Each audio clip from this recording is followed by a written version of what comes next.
For those with dull eyes and dusty lungs, for those with fallen hands and tired tongues, for those with a relentless, unhealing scar, may resurrection meet us wherever we are. See, resurrection was never intended as a plan B. Resurrection was what it was all about. Resurrection is what this is all about. From the moment of creation, when God spoke and light sprang out, from a covenant with Abraham to the Sermon on the Mount, there was only ever one intention: rebirth, renewal, resurrection. Though the weight of sin was heavy enough to leave him there, Christ was never meant to stay on that cross. His death was not a loss. His death was the payment, and his rise is the receipt that the task he'd been sent there to accomplish was complete. See, with Adam we fell, but with Christ we rose into a new earth. As above, may it be so below. There was never meant to be a veil separating us and him. His overwhelming light was never meant to be dimmed. And yet, it has.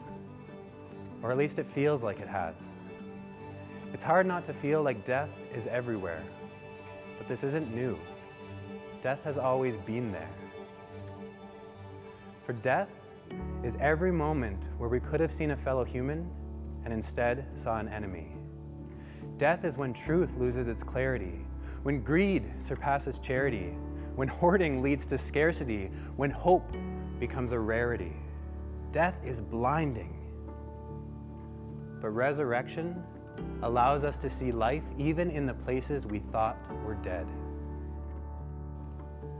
And resurrection was never a one-time event. It is not the exception, it is the rule. That was the intent. Resurrection is the relentless action of God calling all things back to him. It is the ceaseless declaration that there is victory over sin. We are surrounded by resurrection. Resurrection is relationships healed with forgiveness. Resurrection is people freed from bonded service. Resurrection is men and women bearing witness. Resurrection is an earth restoring richness.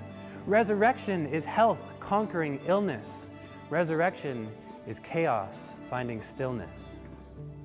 So if you are broken down by the anguish that you see, if you feel like God's an apathetic absentee, then look again.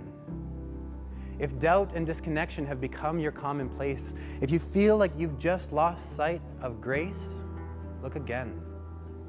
If you are living in a state of unresolving tension, if you're feeling devoid of meaningful connection, then look again. Christ is risen. He is risen indeed, and as he rose with every new breath that he breathed, he set us free, gave us new eyes to see, gave us supremacy over death's dark decree, a new identity, a new life expectancy, transcendency, and now we see that love is alive and well. It is risen. It is risen indeed. So if you are excited and seeking, filled with joy and praise, or if you are lukewarm, uncommitted, doubting and afraid, or if you're just worn out, tired, beaten down and betrayed, if you are struggling right here, right now, today, then look again. Remember, resurrection begins when we take a small chance. It can start with an action, it can start with a word, it can even start with a second glance. In this time of need, may we know God's grace, and may resurrection meet us each in our own place.